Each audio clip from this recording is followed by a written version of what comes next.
अब हम लोग बात करेंगे कि इंटीजर्स क्या होता है। इंटीजर्स को हम लोग हिंदी में कहते हैं पूर्णांक, है ना। तो इसका डिफिनेशन क्या होगा? The collection of natural number, zero and negative of natural numbers are called integers, है ना।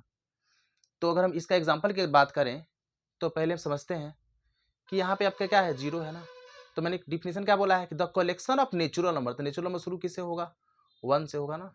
1 के बाद क्या होगा? 2 होगा, 3 होगा, है ना, 4 होगा, 5 होगा, as on. The collection of natural number zero, तो जीरो भी है, और निगेटिव ऑफ नेचुरल नंबर मतलब इसका निगेटिव रूप, है ना। दैट मीन इसका अपोजिट साइन क्या होगा? जीरो के लेफ्ट साइड में आएगा, है ना। तो आप इधर लिखेंगे -1, फिर लिखेंगे -2, फिर लिखेंगे -3, फिर क्या लिखेंगे? -4। कहाँ तक जाएंगे आप लिखेंगे सर माइनस इन्फिनिटिव, और यहाँ पे क्या होगा? यहाँ होगा पॉजिटिव, हो जाएगा इन्फिनिटिव। तो ये मैंने जो लिखा है ना, ये इंटीजर्स का कलेक्शन है। This is the collection of integers. अब प्रश्न कि यहां से क्या बनेगा कि सबसे छोटा पॉजिटिव इंटीजर क्या होता है? तो सबसे छोटा पॉजिटिव इंटीजर क्या होता है? 1 होता है ना। 1 जो है को लिख सकते हैं द स्मॉलेस्ट, है ना, द स्मॉलेस्ट पॉजिटिव इंटीजर। सबसे छोटा पॉजिटिव इंटीजर क्या होगा? 1 होगा। एक और प्रश्न बन सकता है कि द ग्रेटेस्ट नेगेटिव इंटीजर बताइए क्या होगा? तो द ग्रेटेस्ट नेगेटिव इंटीजर क्या होगा? -1 होगा, है ना। तो -1 को क्या बोलेंगे? हम लिखेंगे द ग्रेटेस्ट नेगेटिव इंटीजर। क्योंकि -1 के बाद जितने भी इंटीजर्स होंगे, निगेटिव की बात करें तो -1 के बाद जितने भी इंटीजर्स होंगे वे सभी इंटीजर्स -1 से क्या होगा? छोटा होगा। कोई आपसे पूछते कि -1 बड़ा है ना, या -2 बड़ा है, तो आप क्या बोलेंगे? सर -1 बड़ा है ना। तो इसलिए कहा जाता है कि -1 के बाद जितने भी नेगेटिव इंटीजर होंगे सभी इंटीजर्स -1 से क्या होंगे? यहाँ पे -1 से छोटा होगा इंटीजर। आपसे कोई पूछेगा कि -1 बड़ा है कि -5 बड़ा है, तो आप बोलेंगे सर -1 बड़ा है ना। इसलिए कहते हैं कि -1 क्या है? -1 is the greatest negative integer. Zero क्या है? निगेटिव है कि पॉजिटिव है? तो आप बोलेंगे सर कि जीरो एक ऐसा इंटीजर है ना। आप लिख सकते हैं zero is an integer. Zero तो इंटीजर है, क्लियर है, क्योंकि कलेक्शन में है तो इंटीजर है। Which is, zero is an integer which is neither negative nor positive.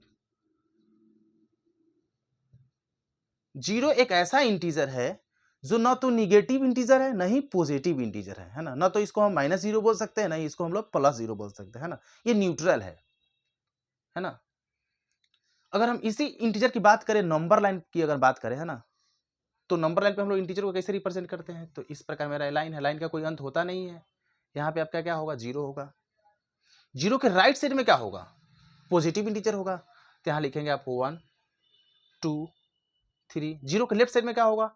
-1 होगा, -2 होगा, -3 होगा, है ना। तो इस प्रकार जो है इसे बोलते हैं इंटीजर का नंबर लाइन पे रिप्रेजेंटेशन। हम इस प्रकार हम लोग क्या करते हैं। जनरली हम लोग इस, है ना, लाइन को कहते हैं, जनरली हम लोग कहते हैं नंबर लाइन बोलते हैं, है ना। इसको रियल एक्सिस भी हम लोग बोलते हैं। जब हम लोग बात करेंगे रियल नंबर जब पढ़ेंगे तो हम लोग बात करेंगे, है ना। अब प्रश्न बनता है कि सर हम इंटीजर तो समझ गए, आपसे कोई पूछेगा कि all natural numbers are integers, तब बोलेंगे यस। क्यों? क्योंकि सभी नेचुरल नंबर्स यहाँ पे है ना, 1 से शुरू होता है, नेचुरल नंबर तो है, नेचुरल नंबर तो है इसमें। दैट मींस क्या हुआ कि all natural numbers are integers, बोलेंगे yes, this statement is right. सभी नेचुरल नंबर इंटीजर होते हैं, लेकिन all integers are not a natural number. मतलब all integers are not natural numbers. क्यों? क्योंकि -2 जो है एक इंटीजर है, लेकिन -2 आपका नेचुरल नंबर नहीं है। लेकिन अगर हम 2 की बात करें तो 2 क्या है? 2 एक नेचुरल नंबर भी है और एक इंटीजर भी है। क्योंकि इंटीजर के कलेक्शन में की बात करें तो नेचुरल नंबर भी है, जीरो भी है, और इसका अपोजिट साइन इधर है ना। That means this is the collection of integers. तो इसी में अगर हम बात करें तो मैंने क्या बोला कि सभी नेचुरल नंबर्स इंटीजर हैं, लेकिन सभी इंटीजर नेचुरल नंबर नहीं है। एक और प्रश्न बनता है, सर क्या all whole numbers are integers? Yes, whole number शुरू होता है जीरो से, तो all whole numbers are integers, but all integers are not whole numbers. जैसे एग्जांपल की बात करें तो 0 क्या है सर? तो 0 आपका होल नंबर भी है और इंटीजर भी है। -3 क्या है? तो -3 क्या है? एक इंटीजर है लेकिन ये होल नंबर नहीं है। अब प्रश्न ये भी बन सकता है क्या सर 1.2 इंटीजर है? नहीं, 1.2 इंटीजर नहीं है। क्यों नहीं है? क्योंकि इंटीजर का कलेक्शन किससे बना हुआ है? नेचुरल नंबर से और इसका अपोजिट साइन है ना, इसी का अपोजिट साइन इधर आ जाएगा और विथ 0। तो क्या नेचुरल नंबर से 1.2 बिलोंग करता है? तो नहीं बिलोंग करता है। तो इसका मतलब इंटीजर में कहां से आएगा? इसका मतलब 1.2 आपका इंटीजर नहीं है। एक और प्रश्न बन सकता है क्या सर 1/3 इंटीजर है? तो नहीं, ये भी इंटीजर नहीं है। क्यों? क्योंकि नेचुरल नंबर के कलेक्शन में 1/3 नहीं आता है। तो नेचुरल नंबर के कलेक्शन में 1/3 नहीं आता। इसका मतलब क्या हुआ कि 1/3 जो है 1/3 जो है आपका इंटीजर नहीं है। और प्रश्न बन सकता है क्या सर रूट अंडर 4 इंटीजर है? तो बोलेंगे यस सर। क्यों? क्योंकि 4 का स्क्वायर रूट क्या होता है? 2 होता है। तो आप रूट अंडर 4 को इंटीजर कह सकते हैं, लेकिन रूट अंडर 5 का वैल्यू आप बता सकते हैं ना? नहीं बता सकते, क्योंकि रूट अंडर 5 का जो वैल्यू होगा non terminating and non repeating आएगा, है ना?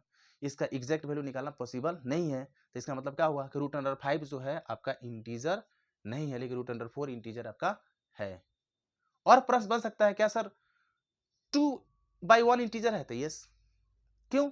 अब 2 लिखे या 2/1 लिखे, बात क्या है? सेम है।